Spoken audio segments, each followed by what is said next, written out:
شروع اللہ کا نام لے کر جو بڑا مہربان نہایت رحم والا ہے۔ یاسین، حکمت بھرے قرآن کی قسم، تم یقیناً پیغمبروں میں سے ہو، بالکل سیدھے راستے پر۔ یہ قرآن اس ذات کی طرف سے اتارا جا رہا ہے جس کا اقتدار بھی کامل ہے، جس کی رحمت بھی کامل، تاکہ تم ان لوگوں کو خبردار کرو جن کے باپ داداؤں کو پہلے خبردار نہیں کیا گیا تھا، اس لیے وہ غفلت میں پڑے ہوئے ہیں۔ حقیقت یہ ہے کہ ان میں سے اکثر لوگوں کے بارے میں بات پوری ہو چکی ہے، اس لیے وہ ایمان نہیں لاتے۔ ہم نے ان کے گلوں میں توق ڈال رکھے ہیں جو ٹھوڑیوں تک پہنچے ہوئے ہیں، اور اس وجہ سے ان کے سر اوپر کو اٹھیرے گئے ہیں،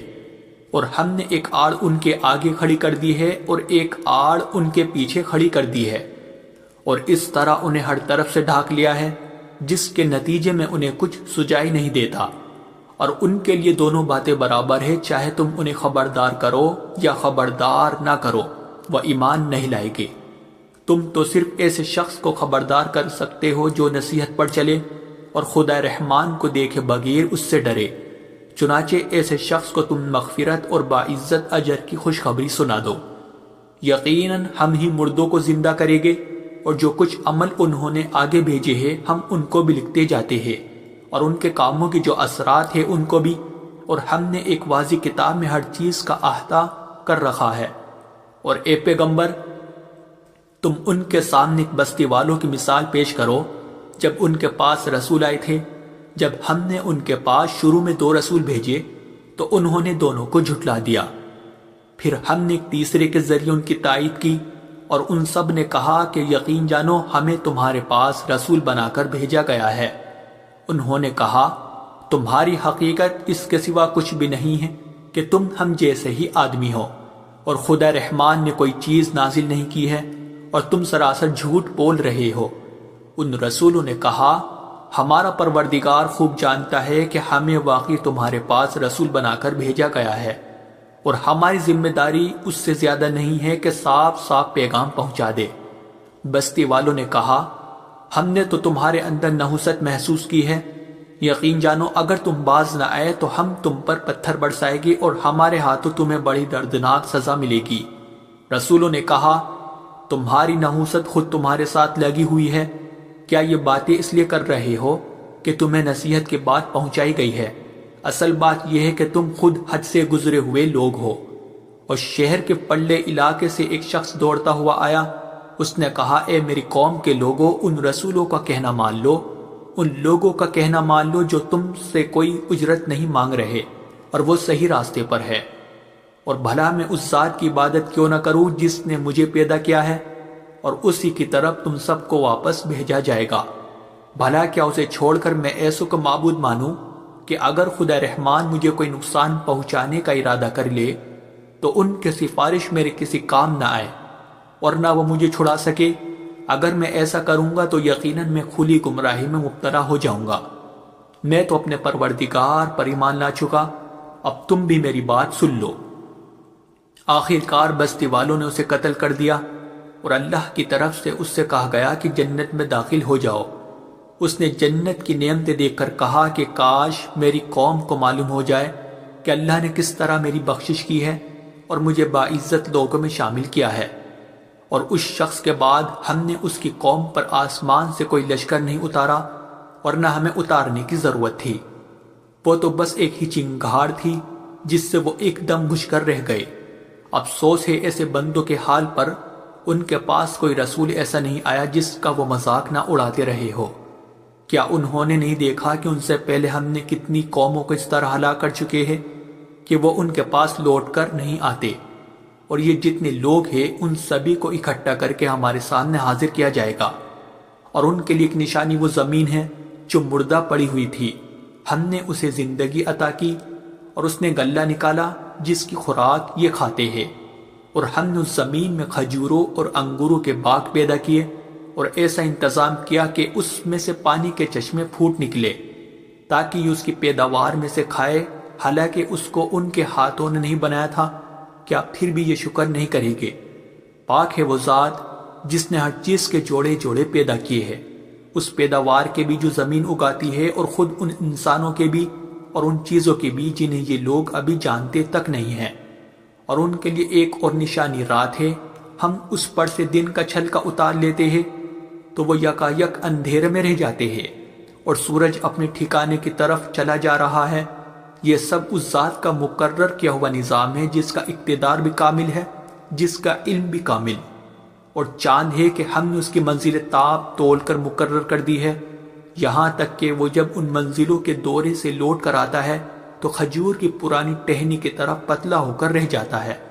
نہ تو سورج کی مجال ہے کہ وہ چاند کو جا پکڑے اور نہ رات دن سے آگے نکل سکتی ہے، اور یہ سب اپنے اپنے مدار، اور ان کے لیے ایک اور نشان یہ ہے کہ ہم نے ان کی اولاد کو بھری ہوئی کشتی میں سوار کیا، اور ہم نے ان کے لیے اسی جیسی اور چیزیں بھی پیدا کی جن پر یہ سواری کرتے ہیں، اور اگر ہم چاہیں تو انہیں غرق کر ڈالے، جس کے بعد نہ تو کوئی ان کی فریاد کو پہنچے اور نہ ان کی جان بچائی جا سکے۔ لیکن یہ سب ہماری طرف سے ایک رحمت ہے اور ایک معین وقت تک زندگی کا مزہ اٹھانے کا موقع ہے جو انہیں دیا جا رہا ہے۔ اور جب ان سے کہا جاتا ہے کہ بچو اس عذاب سے جو تمہارے سامنے ہے اور جو تمہارے مرنے کے بعد آئے گا تاکہ تم پر رحم کیا جائے، تو وہ ذرا کان نہیں دھرتے، اور ان کے پروردگار کی نشانیوں میں سے کوئی نشانی ایسی نہیں آتی جس سے وہ منہ نہ موڑ لیتے ہو۔ اور جب ان سے کہا جاتا ہے کہ اللہ نے تمہیں جو رزق دیا ہے اس میں سے غریبوں پر بھی خرچ کرو، تو یہ کافر لوگ مسلمانوں سے کہتے ہیں کہ کیا ہم ان لوگوں کو کھانا کھلائے جنہیں اگر اللہ چاہتا تو خود کھلا دیتا؟ مسلمانوں، تمہاری حقیقت اس کے سوا کچھ بھی نہیں کہ تم کھلی گمراہی میں پڑے ہوئے ہو، اور کہتے ہیں کہ یہ قیامت کا وعدہ کب پورا ہوگا؟ مسلمانوں بتاؤ اگر تم سچے ہو۔ دراصل یہ لوگ بس ایک چنگاڑ کا انتظار کر رہے ہیں جو ان کی حجت بازی کے عین درمیان انہیں آ پکڑے گی، پھر نہ یہ کوئی وصیت کر سکے گے اور نہ اپنے گھر والوں کے پاس لوٹ کر جا سکے گے، اور سور پھونکا جائے گا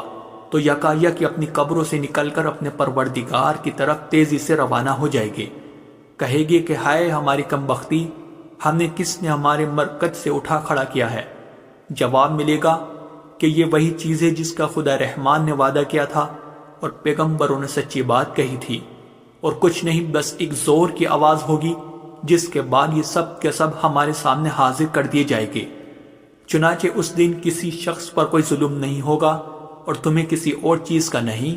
بلکہ انہی کاموں کا بدلہ ملے گا جو تم کیا کرتے تھے۔ جنت والے لوگ اس دن یقیناً اپنے مشغلے میں مگن ہوگے،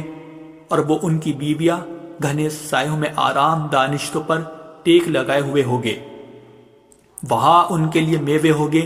اور انہیں ہر وہ چیز ملے گی جو وہ منگوائے گے۔ رحمت والے پروردگار کی طرف سے انہیں سلام کہا جائے گا، اور کافروں سے کہا جائے گا کہ اے مجرموں، آج تم مومنوں سے الگ ہو جاؤ۔ اے آدم کے بیٹو، کیا میں نے تمہیں یہ تاکید نہیں کر دی تھی کہ تم شیطان کی عبادت نہ کرنا، وہ تمہارا کھلا دشمن ہے،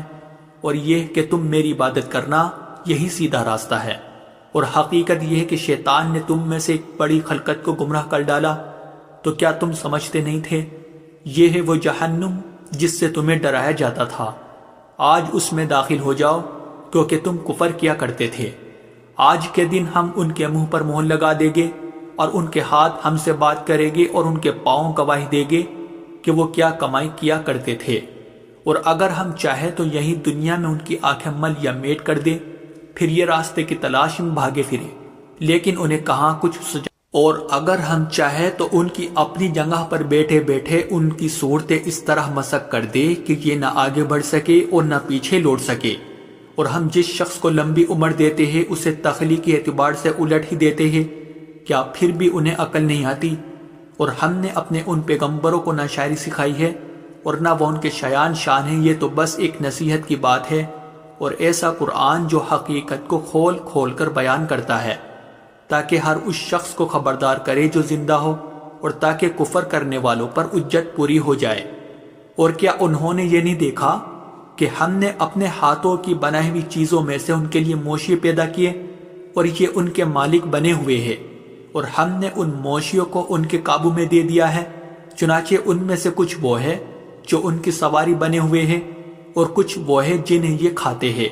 نیز ان کو ان موشیوں سے اور بھی فائدہ حاصل ہوتے ہیں اور پینے کی چیزیں ملتی ہے۔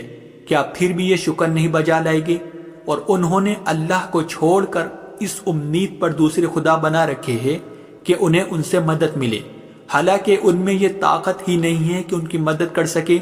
بلکہ وہ ان کے لیے ایک ایسا مخالف لشکر بنے گے جسے قیامت میں ان کے سامنے حاضر کر لیا جائے گا۔ غرض اے پیغمبر، ان کی باتیں تمہیں رنجیدہ نہ کرے۔ یقین جانو ہمیں سب معلوم ہے کہ یہ کیا کچھ چھپاتے